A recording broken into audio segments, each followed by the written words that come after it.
रामचंद्र भगवान की जय। वृंदावन बिहारी लाल की जय। उमापति महादेव की जय। आदिशक्ति जगतारिणी मात की जय। श्री सत्य सनातन धर्म की जय। गजाननं भक्तगणाधिसेवितं कपित्थजम्बो फलचारुभक्षणम् उमासुतं शोकविनाशकारकम्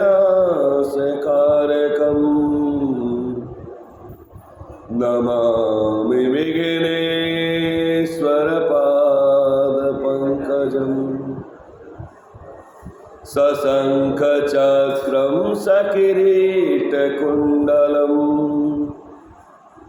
सपीतवस्त्रं सरसेरुहेक्षणम् सहारवक्षस्थलकौस्तुभं प्रियं नमामि विष्णुं शीर्षां चतुर्भुजम्। राम रामेति रामेति रमे रामे मनोरमे सहस्रनाम तत्तुल्यं राम नाम वरानने।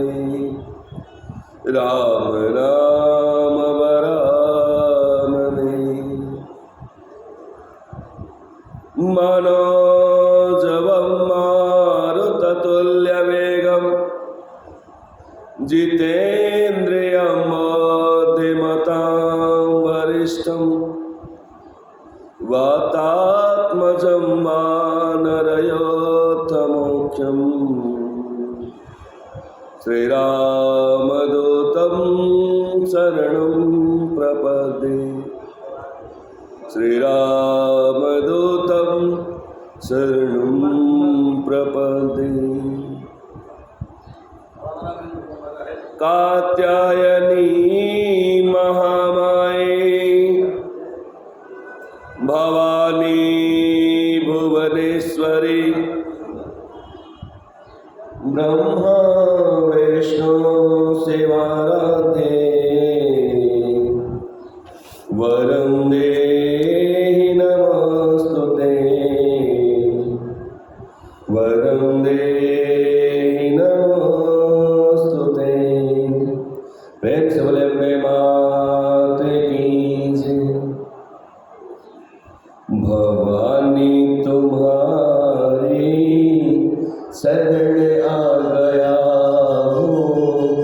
भवानी तुम्हारी शरण आ गया हूँ।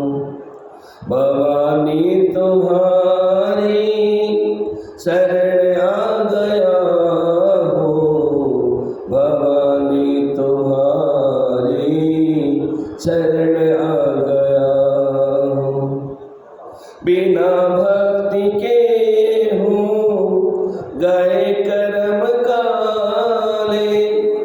बिना भक्ति के हूँ गए कर्म काले। लगाने तुम्हीं से लगन आ गया हूँ। लगाने तुम्हीं से लगन आ गया हूँ। भवानी तुम्हारी शरण आ गया हूँ।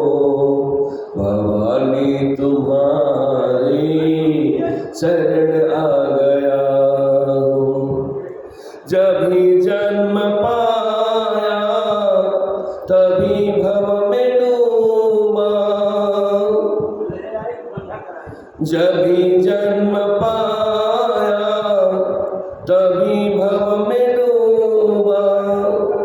जो भी जन्म पाया तभी भव में डूबा, मैं करने को भव से तरन आ गया,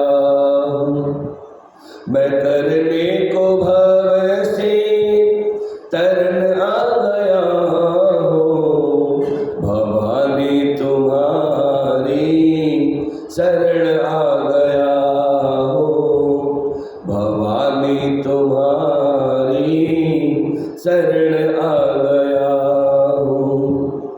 कई जन्म पाए कई योनियों में, कई जन्म पाए कई योनियों में, खत्म करने आवा गमन आ गया हूँ, खत्म करने आवा गमन आ गया हूँ, भवानी तुम्हारी शरण आ गया हूँ, भवानी तुम्हारी शरण आ गया हूँ। तेरे जल है करते हृदय तुमको निर्मल, तेरे जल है करते हृदय तुमको निर्मल, मैं करने को मधुर आच मन आ गया हूँ, मैं करने को मधुर आच मन आ गया हूँ, मैं करने को मधुर आच मन आ गया हूँ, भवानी तुम्हारी शरण आ गया हूँ। चरण चूमते ऊंचे पर्वत तुम्हारे, चरण चूमते ऊंचे पर्वत तुम्हारे, मैं चढ़ के चढ़ाई कठिन आ गया हूँ, मैं चढ़ के चढ़ाई कठिन आ गया हूँ, भवानी तुम्हारी शरण आ गया हूँ, भवानी तुम्हारी शरण आ गया हूँ। प्रेम से बोले वृंदावन बिहारी लाल की जय। कौशलेषु नृपश्रेष्ठा सूर्यवंश समोद्भव, पुष्यपुत्र महातेजा, ध्रुव संदेरिति स्मृतः, ध्रुव संदेरिति स्मृतः, लोभो अतीव च पापिष्ठः तेन को न वशीकृतः, किं न कुर्यात् यादविष्टं पापः पार्थिव सत्तमः, पापः पार्थिव सत्तमः। श्रीमद् देवी भागवत के तीसरे स्कंद के अंतर्गत व्यास जी महाराज जन्मेजय को देवी भागवत की कथा सुनाते हुए कहते हैं, जन्मेजय, माँ की कृपा इतनी अधिक है, माँ यह नहीं सोचती है कि कोई बच्चा बुला रहा है तो उसके मंत्र उच्चारण ठीक है या नहीं। बचपन में बच्चा तोतली भाषा में अपनी बात कहता है, अपने मंतव्य को कहता है और माँ समझ जाती है। कई बार तो ऐसा होता है कि बच्चे को कहना भी नहीं पड़ता, केवल उसकी दृष्टि को देख करके माँ समझ जाती है कि मेरे बच्चे को चाहिए। इसलिए चाहे स्पष्ट रूप से या अस्पष्ट रूप से माता आदि शक्ति जगदम्बा के नाम उच्चारण करने चाहिए। एक शब्द, एक नहीं हो सके तो आधे शब्द में भी अगर हम मां के शब्द का उच्चारण करते हैं, नहीं पूरी तरह से तो थोड़ी सी ही सही, अगर हम मां की भक्ति करते हैं तो हमारे जीवन के जो भी कष्ट और दुख है वो दूर हो। पूरा संसार जिसका त्याग कर देता है, क्योंकि संसार का दृष्टिकोण बड़ा विचित्र है। जब तक किसी का उपयोग है तब तक वह उसको अपने सर मत्थे चढ़ा करके रखता है, और जैसे ही उसका उपयोग समाप्त हो जाता है उसको बड़े निर्ममता से फेंक देता है। इस संसार का दृष्टिकोण। तो जब सारा संसार त्याग देता है, जब तथाकथित अपने दूर हो जाते हैं, और उस समय में अगर कोई बालक, अगर कोई भक्त प्रेम से मां के पूरे अथवा आधे नाम का भी उच्चारण करता है, थोड़ी सी या बहुत अधिक भक्ति करता है, अगर बहुत अधिक भक्ति नहीं कर सके, थोड़ी सी भी भक्ति कर सके, तो भी मां उसका उद्धार कर देती है और समाज में सबसे उच्च स्थान से देती है। व्यास जी कहते हैं, इस संदर्भ में एक बड़ी सुंदर सी कथा आती है, सुनो मैं तुम्हें बताता हूँ। प्राचीन काल में इक्ष्वाकु वंश में एक राजा हुए जिनका नाम था पुख्य, और पुख्य के पुत्र हुए ध्रुव संधि। तो जैसा कि इक्ष्वाकु वंश का परंपरा चला आता रहा है, भगवान श्री राम को छोड़ के जितने भी राजा थे लगभग सबके दो शादियां, एक से अधिक शादियां। उसी परंपरा का निर्वहन करते हुए राजा ध्रुव संधि ने भी 2 विवाह किए। एक पत्नी है जिनका नाम है मनोरमा। मनोरमा बड़ी रानी है और उन्होंने एक बड़े सुंदर से पुत्र को जन्म दिया, नाम रखा सुदर्शन। दूसरी जो छोटी रानी है, उन्होंने जिस पुत्र को जन्म दिया उसका नाम रखा गया है शत्रुजित।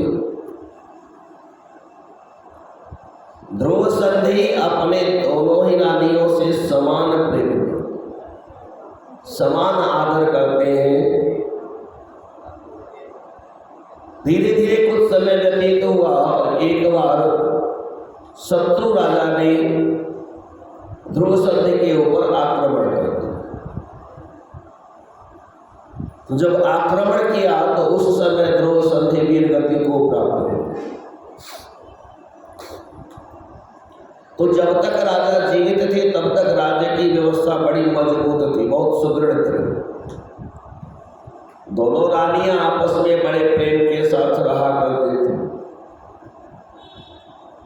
परंतु जैसे ही राजा वीरगति को प्राप्त हो गए, अयोध्या का सिंहासन खाली हो गया। उसके बाद चारों तरफ से शत्रु राजाओं ने घेरा डालना शुरू कर दिया कि अयोध्या पर हम अपना अधिकार करें। जब यह बात मनोरमा के पिताजी को पता चले तो वह भी अपने नाती का पक्ष लेने के लिए कि मेरा नाती राजगद्दी पे बैठेगा, यह सोच करके अपनी सेना को लेकर के आ गए। और शत्रुजित के जो नाना जी होते हैं वह भी अपने नाती का पक्ष रखने के लिए कि इस समय अयोध्या का उत्तराधिकारी अगर कोई बनेगा तो हमारा नाती ही बनेगा, शत्रुजित बनेगा। यह सोच करके वह भी सेना को लेकर के चले गए।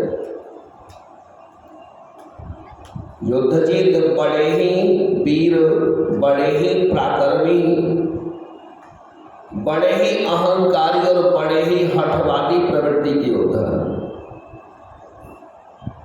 वह सोचते हैं कि मेरे नाते के अलावा और किसी को अयोध्या का राज्य नहीं मिलना चाहिए। अच्छा, शत्रुजित जो है वह बचपन से ही प्रजा में बड़ा प्रिय रहे, तो मंत्री यह समझ नहीं पा रहे हैं कि शत्रुजित को राजा बनाया जाए अथवा सुदर्शन को राजा बनाया जाए। तो कुछ वयोवृद्ध मंत्री लोग हैं, वो कहते हैं भाई देखो, भले ही शत्रुजित राजा प्रजा के बीच में प्रिय हैं, परंतु सूर्यवंश के अनुसार राज्य अधिकार, जो राजगद्दी का अधिकारी जो होता है वह बड़ा पुत्र होता है। तो देवी मनोरमा का जो पुत्र है सुदर्शन, वही बड़े हैं और उनको ही राज्य का अधिकार मिलना चाहिए। अब जब यह बात युद्धजीत को पता चलता है, सेना लेकर आए हुए हैं, दरबार में पहुंचे और मंत्रियों को धमकाना शुरू कर दिया कि महाराज आप लोग अपने स्वार्थवश सुदर्शन को राजा बनाना चाहते हैं। इस समय अगर अयोध्या का वास्तविक कोई अधिकारी है तो वह मेरा नाती है शत्रुजित। अगर प्रेम से आप लोग मान जाओ तब तो ठीक है, अगर प्रेम से नहीं मानोगे तो फिर मैं आप लोगों के ऊपर आक्रमण करूंगा, आप सबको समाप्त कर दूंगा। अब जब सुदर्शन के नाना जी कलिंग नरेश है, उनको इस बात का पता चला, वीरसेन को, तो वो अभी अपनी सेना के साथ आए हुए हैं और इस प्रकार से कि कौन राजा बनेगा, कलिंग नरेश और युद्धजीत के बीच में युद्ध होगा, बड़ा ही भयंकर युद्ध होगा। और उस युद्ध में वीरसेन वीर गति को प्राप्त हो जाता है। जब यह सूचना मनोरमा को मिली कि भाई आपके पिताजी वीर गति को प्राप्त हो गए, अब मनोरमा की सहायता करने वाला कोई नहीं है। जब तक राजा जीवित हैं तब तक ध्रुव संधि की दोनों पत्नियों में आपस में बड़ा प्रेम है, बहुत प्रेम है। परंतु जैसे राजा ध्रुव संधि ने अपने शरीर का त्याग कर दिया, अब ये कहा जा सकता है कि अगर युद्ध नहीं है, द्वेष नहीं है, तो प्रेम भी नहीं है। मनोरमा मन में विचार करती है कि अब मुझे क्या करना चाहिए, मैं यहां रहूं कि कहीं चले जाऊं, क्योंकि युद्धजीत ने मेरे पिताजी को मार दिया है। अब वह अयोध्या में आएंगे और अयोध्या में आने के बाद अपने लोभ के वशीभूत होकर के मुझे भी मार डालेंगे, मेरे बच्चे को भी मार डालेंगे। क्योंकि संसार में लोभी व्यक्ति कोई भी बड़े से बड़े पाप को वह कर सकता है। अगर कोई जीव लोभ के वश में हो गया तो कोई भी ऐसा पाप नहीं है जो वह नहीं कर सकता, चाहे लोभी व्यक्ति के सामने उसके पिताजी हो, माताजी हो, अपने हो, पराये हो, बंधु हो, बांधव हो, कोई भी हो, वह अपने लोभ के आगे किसी को कुछ नहीं समझता। मनोरमा मन में विचार करती हैं, पितरम मातरम भ्रातरम गुरु स्वजन बांधवा हंति लोभ समाविष्टो जनो नात्र विचारणा।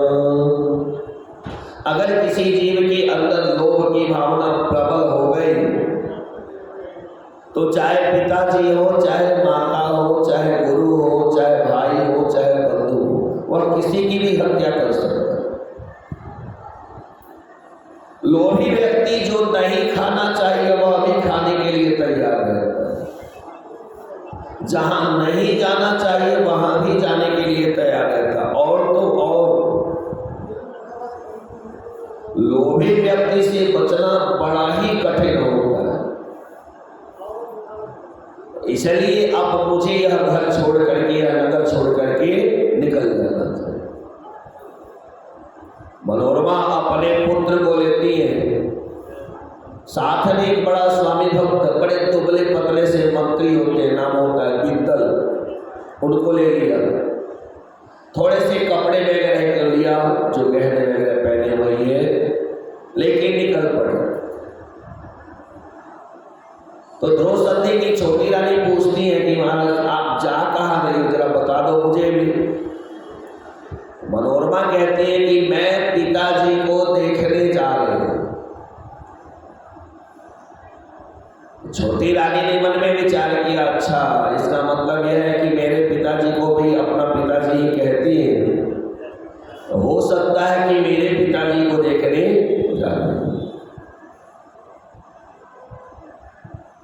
मनोरमा अपने पुत्र और मंत्री को लेकर के निकल पड़ी है, एक रथ पे सवार हुई और चल पड़ी। जब कुछ दूर आगे गए, श्रृंगवीरपुर के पास गए। आपने सुना है कि भगवान श्री राम वनवास के लिए निकले, श्रृंगवीरपुर के राजा निषाद होते और उन्होंने भगवान श्री राम की बहुत सेवा की। आप जानते हैं, कथा में सुना है। और भगवान श्री राम के वंश की ही कथा है, उनके ही वंशज हैं ध्रुव संधि के पुत्र सुदर्शन और मनोरमा। जैसे श्रृंगवीरपुर के पास पहुंचे, निषादों ने उनका सब कुछ छीन लिया, गहने कपड़े जितने भी है सब कुछ छीन लिया, कुछ भी नहीं बचा। यहां तक कि रथ को भी जबरदस्ती छीन लिया। अब सुदर्शन को लेकर के और मंत्री बिंदल को लेकर के मनोरमा पैदल भागे जा रहे हैं। उधर युद्ध जीत को सूचना मिलती है कि भाई ऐसा है, मनोरमा अपने पुत्र को लेकर के भागी चली जा रही है। युद्ध जीत का स्वभाव थोड़ा सा दुष्ट प्रवृत्ति का हो गया। युद्ध जीत मन में विचार करता है कि अगर मैं मनोरमा के पुत्र को मार दूं तो मेरे नाती का राज्य अकंटक हो जाएगा, कोई विरोध करने वाला नहीं होगा, कोई अधिकार दिखाने वाला नहीं रहेगा। तो इस प्रकार से मुझे उसको मार देना चाहिए। अब मारने के लिए पीछे पीछे युद्ध जीत बहुत बड़ी सेना को लेकर के आगे आगे मनोरमा सुदर्शन और मंत्री को लेकर के भाग रही है तेजी से, और पीछे युद्ध जीत सेना लेकर के आ रहा। तो जब मनोरमा को कहीं और आश्रय नहीं मिला तो भरद्वाज मुनि के आश्रम में पहुंचे। भरद्वाज मुनि के आश्रम में पहुंची और जाकर के उनके चरणों में गिर पड़ी। भरद्वाज मुनि ने यथोचित आसन दिया, बिठाया, बिटिया बताओ बात क्या है। मनोरमा ने कहा कि महाराज मेरा सब कुछ छिन गया, कुछ भी मेरे पास बचा नहीं है। पति देवता वीर गति को प्राप्त हो गए, और जो कुछ यह मात्र है कि मेरा पुत्र बचा हुआ है, और मुझे हम दोनों को मारने के लिए युद्ध जीत बहुत बड़ी सेना लेकर के आ रहे। अब आप कहे हम कहाँ जाए, क्या करें। भरद्वाज मुनि ने कहा देवी आप चिंता मत करो, आप यहीं पे रहो आराम से, चाहे कुछ भी हो जाए आपका बाल बांका नहीं होगा। भरद्वाज मुनि ने निर्भय कर दिया, अपने आश्रय में ले लिया, और तब तक युद्ध जीत सेना लेकर के पहुंच गए।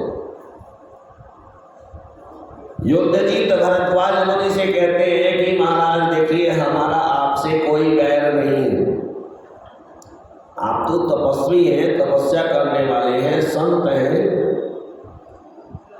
परंतु जिसको आपने आश्रय दिया हुआ है वह हमारा बैरी है, हमारे नाती का बैरी है। तो इसलिए आप उसे हमारे हवाले कर दें, हमारे सुपुर्द में कर दें, नहीं तो हम आपके आश्रम पर आक्रमण करेंगे और फिर आपके आश्रम को ध्वस्त कर देंगे। भरद्वाज मुनि ने कहा कि महाराज याद रखिए, मारने वाले से बचाने वाला हमेशा बड़ा होता है। जब तक ऊपर वाले की दृष्टि नहीं होगी, जब तक ऊपर वाले की इच्छा नहीं होगी, तब तक आप नहीं, आपके जैसे हजारों युद्ध जीत चले आएंगे, इस बच्चे का बाल बांका नहीं हो सकता। अगर किसी दूसरे की इच्छा के ऊपर निर्भर होता, संसार चलता, तब तो संसार में कोई किसी को रहने ही नहीं देता।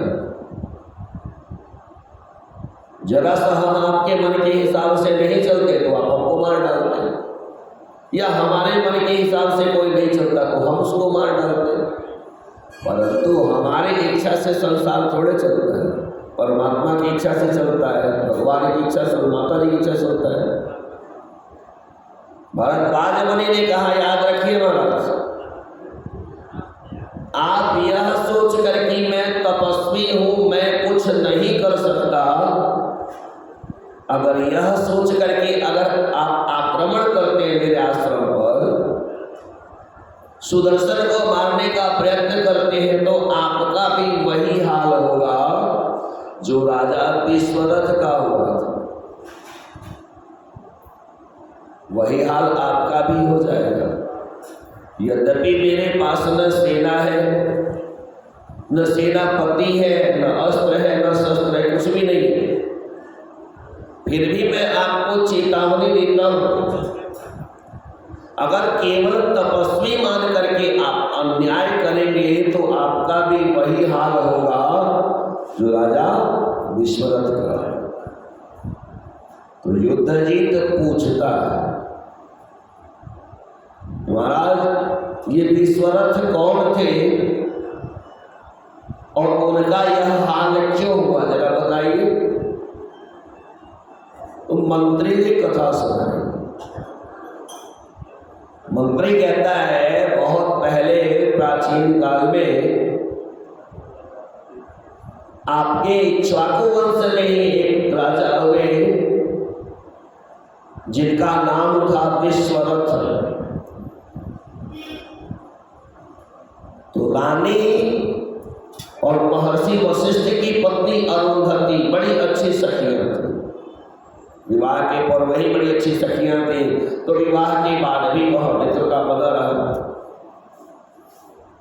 यद्यपि रानी राजमहल में रहती तो रहते रहते उनके अंदर थोड़ा सा अहंकार आ गया था, परंतु वशिष्ठ जी की पत्नी है अरुंधति, वो ब्रह्मर्षि की पत्नी है, तो उनके मन में अहंकार छू तक कर नहीं गया है। तो रानी बार बार माता अरुंधति को निमंत्रण देकर के अपने घर पे बुलाती। जब माता अरुंधति आती तो रानी बड़ी सेवा करती, अच्छा भोजन ला करके रखती, वस्त्र ला करके रखती, आभूषण ला करके रखती। हालांकि यह बात और है कि माता अरुंधति उनके आभूषण और वस्त्रों को हाथ तक नहीं लगाती थी, खाली जलपान करती थी और जलपान करके वापस आ जाती। कई बार रानी ने पूछा कि मैं आपके सामने इतने सारे आभूषण रखती हूँ, इतने सारे वस्त्र रखती हूँ, सुंदर सुंदर इतने सारे भोग्य पदार्थ रखे जाते हैं, आप कुछ भी सेवन नहीं करते। तो माता अरुंधति बात को टाल जाती। कई बार ऐसा हुआ। तो एक बार माता अरुंधति ने रानी से कहा कि हे रानी,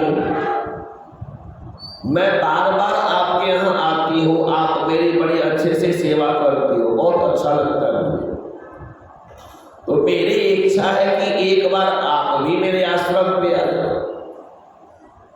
जरा मैं भी आपका स्वागत में कर सकूं। तो जैसा कि हम जानते हैं, रानी के मन में अहंकार कूट कूट के भरा हुआ। रानी हंसने लगी। उन्होंने कहा, देवी,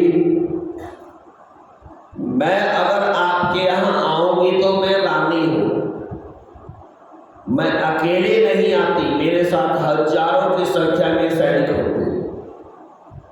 आप बताइए, क्या आपके पास बैठने लायक जगह है?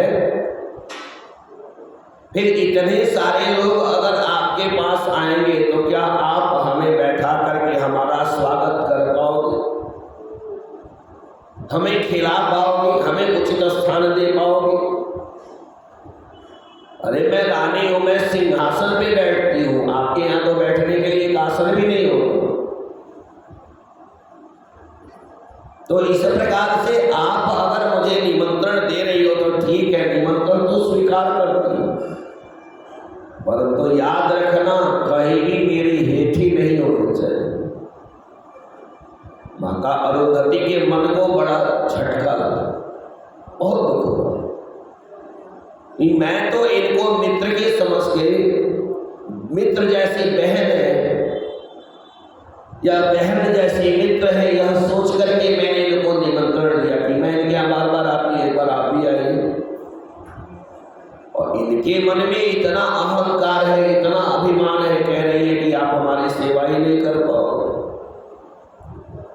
माता अरुंधति ने कहा, ठीक है, अगर आपकी इच्छा होगी तो आप आइएगा, जो मुझसे बन पड़ेगा मैं आपकी सेवा करूं। यद्यपि माता अरुंधति ने सहज भाव से यह बात कही, लेकिन रानी के अहम को ठेस लग गई उसी बात से। तो रानी मौके की तलाश में रहने लगी। एक बार की बात है, रानी के मन में विचार आया कि चलो आज हम अपनी सखी की परीक्षा लेंगे। तो उन्होंने कुछ 4-5 हजार सैनिकों को तैयार कर, सेनापति, सैनिक, मंत्री, हाथी, घोड़े सब तैयार करवाए, घुड़सवार, पैदल सवार, हाथी वाले सबको तैयार करवाया। चलो आज चलना है निमंत्रण। और असमय बिना किसी पूर्व सूचना के महर्षि वशिष्ठ के आश्रम में ये लोग पहुंच गए। अब आश्रम में जब पहुंची, संयोग से महर्षि वशिष्ठ है भी नहीं। जब माता अरुंधति ने देखा ये पूरा फौज आया हुआ है, रानी सबको साथ में लेकर के आई है, तो माता जी समझ गए कि यह मुझे नीचा दिखाना चाहती है, चली आई। कोई बात, सबको बिठाया। तो महर्षि वशिष्ठ के आश्रम में एक गाय है, नाम है नंदनी, और यह गाय महर्षि वशिष्ठ को दान में दी गई है। गोलोक से कामधेनु ने अपने अंश से उत्पन्न करके एक गाय दिया जिसका नाम है नंदनी। और जब से महर्षि वशिष्ठ उसको लेकर के आए, उनका आश्रम सर्वगुण संपन्न हो गया, सब कुछ है उस आश्रम में। जो गुण कामधेनु के अंदर है वही गुण नंदनी के अंदर है। सिद्धियां बनती है, प्रतिदिन सेवा करती है, बड़े प्रेम से माता अरुंधति गाय की सेवा करती है। जब सबको बिठा दिया, उच्च आसन देकर के अपने अपने स्थान में बिठा दिया, तो नंदिनी के पास गई, हाथ जोड़े और कहा, मां, मैंने अब तक आपकी सेवा की है, अब मेरे पास धर्म संकट आ गया है कि पतिदेव तो हमारे पास है नहीं यहाँ पे, और इतने सारे जो अतिथि आए हैं इनके स्वागत की तैयारी करनी है, कैसे करो समझ में नहीं आता। उसी समय नंदनी ने बरहाना सुना, आवाज सुनी, उनके थन से विचित्र प्रकार के भोग्य पदार्थ प्रकट हो गए। इतने सारे प्रकट हुए जो जो जहां जहां बैठा है वहां पे बड़े प्रेम से छक के भोजन कर रहा है। ऐसे ऐसे भोग्य पदार्थ निकले जिनकी कल्पना महल में रहने के बावजूद नहीं किया जा सकता, दरबार में कभी नहीं मिलता। ऐसे ऐसे भोजन मिल रहे हैं। लड्डू है, लड्डू इतना सुंदर, इतना स्वादिष्ट है, ऐसा लगता है इससे पहले कभी हमने इस लड्डू को देखे ही नहीं, सोचे भी नहीं थे इतने सुंदर। लेकिन उस भोजन की एक सबसे बड़ी विशेषता है कि आप उस भोजन को स्वयं कर सकते हो, लेके नहीं जा सकते। जितना आपको खाना है उतना खाओ, परंतु लेकर के नहीं जा सकते। एक बार एक सैनिक के मन में आया था, बहुत सुंदर लड्डू है, ऐसा लड्डू तो मैंने कभी खाया नहीं। एक काम करता हूँ, इस लड्डू को लेके चलता हूँ अपनी पत्नी को। तो जैसे लड्डू को उठाया, लेके चलने लगा, लड्डू का आकार बढ़ने लगा और इस प्रकार से लड्डू का आकार बढ़ गया कि हाथ में संभालना मुश्किल हो गया। उसने मन में विचार किया, एक काम करता हूँ, घोड़े पे बैठ गया और लड्डू को रखवा लेता हूँ, अब तो चला जाएगा। घोड़े पे बैठा, 10-20 लोगों की मदद से लड्डू को रखवाया घोड़े की पीठ पे। कुछ दूर चला, लड्डू इतना विशाल हो गया कि घोड़ा गिरा, वो भी मर गया और सैनिक भी साथ में मर गया। फिर लड्डू का आकार छिपा। यानी जो भी नंदनी ने प्रकट किया है उसका आप उपभोग कर सकते हो, लेकिन संचय नहीं कर सकते, क्योंकि संचय से नंदनी को सत्य पड़े। अब रानी ने जो देखा इतनी अच्छे से हमारी सेवा हो रही, मन में विचार करती है, मैंने तो कभी सोचा नहीं था कि यह इस प्रकार से हमारी सेवा करेगी। मैं तो इसको नीचा दिखाने आई थी। अब जहां आश्रम में बैठने के लिए जगह नहीं है, वहां 5000 लोगों को लेके एक बार में चले आए। अब सोचिए, सब राज परिवार के, कोई सैनिक है, कोई सेनापति है, कोई मंत्री है, कोई महामंत्री, सबको लेके आगे तो नीचा ही दिखाना चाहती है। परंतु नंदनी की सहायता से माता अरुंधति ने वो स्वागत किया कि रानी की आंख खुली की खुली रहे। रानी ने पता लगवाया कि आखिर यह आया कहां से, समझ में नहीं आया। तो रानी को पता चला कि वास्तव में इनके आश्रम में जो गाय है नंदनी, यह सब उनका कृपा और आशीर्वाद है। रानी पैर पटकते हुए वापस चली गई। दिन में राजा गए हुए थे शिकार पर, शिकार से जब वापस आए राजा विश्वरथ, तो रानी ने कहा कि महाराज देखिए, ऐसा है, मैं महर्षि वशिष्ठ के आश्रम में गई हुई थी और वहां पर मैंने गाय को देखा, नंदनी को। वह नंदनी मुझे किसी भी कीमत पे अपने यहां चाहिए। याद रखिएगा, अगर वह गाय लेके आ गए तभी अपना मुंह दिखाइएगा, नहीं तो मुंह मत दिखाइएगा। राजा विश्वरथ आवेश में आ गए। राजा विश्वरथ विचार करते कि अगर मैं चाह लूं तो एक बार इंद्र को भी धरती पे चले आना पड़ेगा। मैं चाह लूं तो वरुण देवता मेरी इच्छा के अनुसार कार्य करने लगेंगे, अग्नि मेरी इच्छा के अनुसार कार्य करने लगेंगे। तो ये साधारण से ऋषि के पास नंदनी गाय को लाना कौन सी बड़ी बात है। रानी ने अनायास ही मुझे इतने बड़े धर्म संकट में डाल दिया। चलो ठीक है। जब राजा विश्वरथ पहुंचे महर्षि वशिष्ठ के आश्रम में, तो महर्षि वशिष्ठ वहां पर प्रस्तुत हैं। राजा विश्वरथ का बड़े अच्छे ढंग से स्वागत किया है महर्षि वशिष्ठ ने, बहुत अच्छे ढंग से।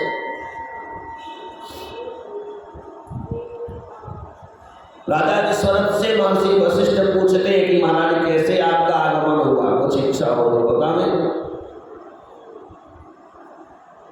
राजा विश्वनाथ कहते हैं ब्रह्मर्षि, वास्तव में मैं आपके पास याचना के लिए आया हूं, कुछ मांगने के लिए आया हूं। वशिष्ठ जी कहते हैं कि पहले बार ऐसे राजा को देखा है जो मांगने आया है। राजा मांगता हुआ अच्छा लगता है, जो देता है वही राजा है। कोई फर्क नहीं पड़ता कि आपके पास क्या है और क्या नहीं है। किसी के पास सब कुछ भरा हुआ है और उसके दरवाजे से याचक खाली हाथ निराश होकर के लौट जाता है, तो क्या वो राजा होगा? चाहे उसके पास दुनिया का सब सामान भरा हुआ हो, बहुत बड़ा मुकुट पहन के बैठा हो, बहुत बड़े आसन पे बैठा हो, और उसके दरबार में से कोई याचक निराश होकर के चला जाता है, वह राजा कतई नहीं हो सकता। वो तो स्वार्थी और क्षुद्र जीव हो सकता। और आपके पास कुछ है या नहीं है, परंतु अगर आप कोई दरवाजे पे आता है, आपके पास 2 रोटी है, कोई मांगने के लिए आ गया, उसी में से 1 रोटी निकाल करके दे दिया, तो आपसे बड़ा राजा तो कोई हो ही नहीं सकता। आपके पास 1 रोटी है, बहुत जोर से भूख लगी है, खाने जा रहे हैं, सामने से कोई आ गया, आपने उसमें से 1 रोटी के 4 टुकड़े की और 1 रोटी दे दिया, तो आपसे बड़ा राजा कोई हो सकता है क्या? तो राजा दान देते हुए अच्छा लगता है, राजा दान करते हुए अच्छे लगते हैं, राजा मांगते हुए अच्छे लगते हैं।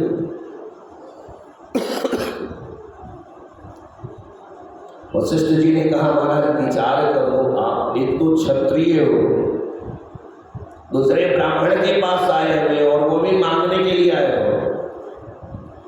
तो क्षत्रिय अगर ब्राह्मण के पास मांगने के लिए आ जाए तो समझ लीजिए उसकी मृत्यु हो गई, वो मर गए, वो जीवित नहीं है। आप जरा सोच समझ के कहो। राजा विश्वनाथ कहते ठीक है, फिर मैं खरीदने आया हूं। वशिष्ठ जी कहते हैं, महाराज आप ब्राह्मण को खरीद भी नहीं सकते।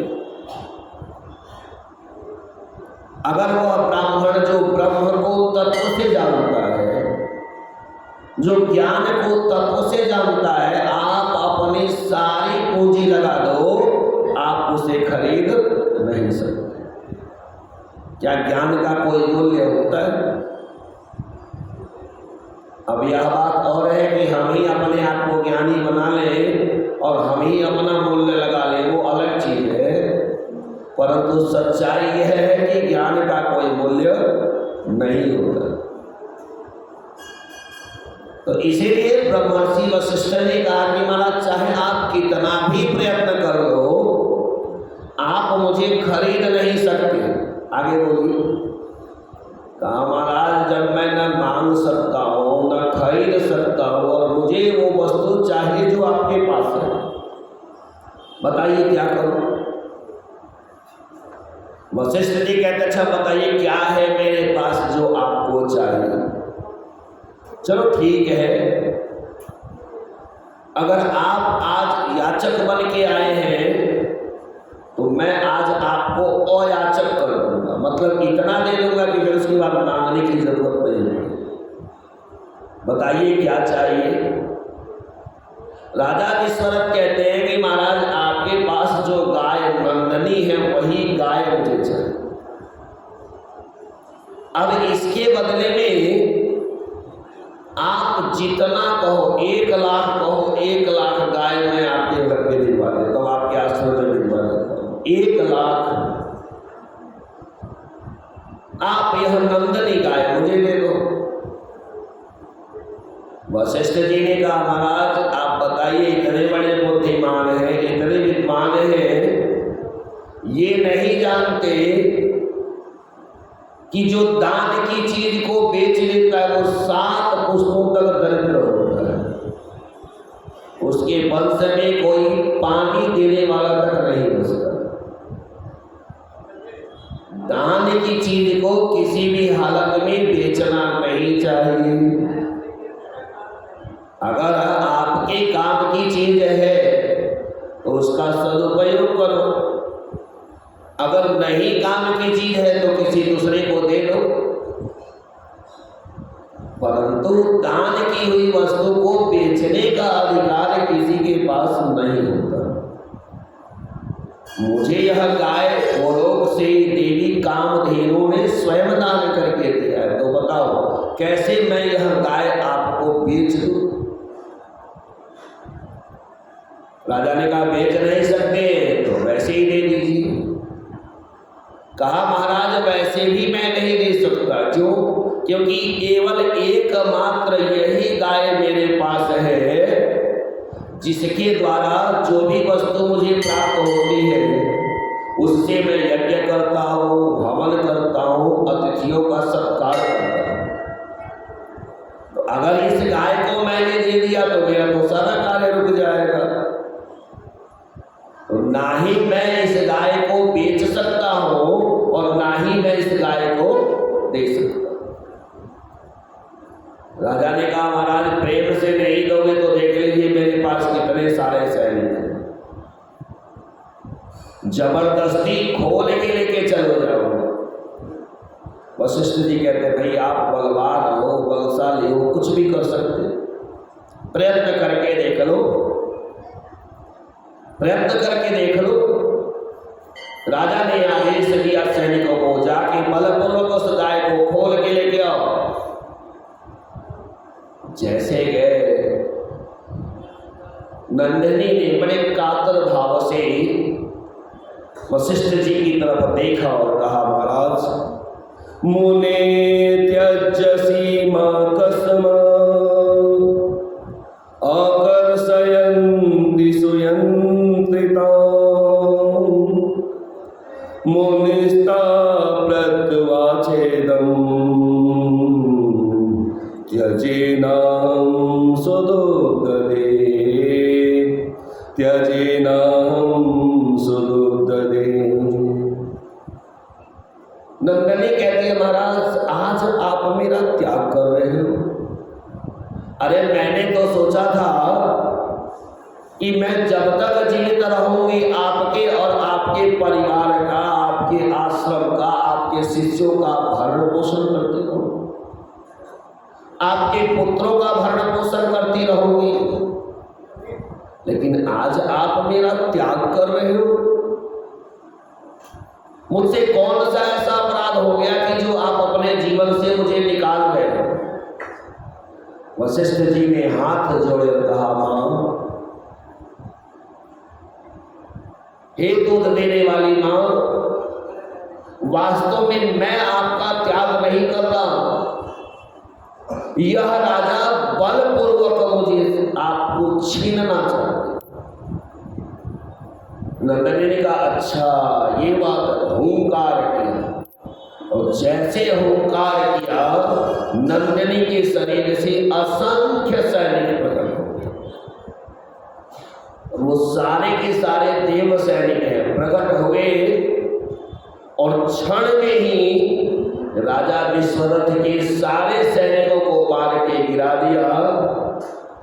राजा विश्वरथ हार गए। अपना मुंह लेकर के वापस यह सहते चले गए कि महाराज मैं चाह के भी वशिष्ठ जी से दे तो नहीं सकता। अब जैसे दरबार में पहुंचे, महल में पहुंचने वाले उनको याद आ गया, पत्नी ने कहा है कि जब तक गाय नहीं आएगी तब तक अपना मुंह मत दिखाना। अब बिना गाय के मुंह दिखा नहीं सकते, गाय मिलने वाली है नहीं तो करे तो क्या करे। बड़े उहापोह में स्थिति है। और किस प्रकार से राजा विश्वरथ उस गाय को पाने का प्रयत्न करते उस पर कल विचार करेंगे। प्रेम सोने तुमने हरे करो मेरा बेड़ा भवानी, पारे करो मेरा बेड़ा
सबको है आसरा तेरा भवानी, पारे करो मेरा।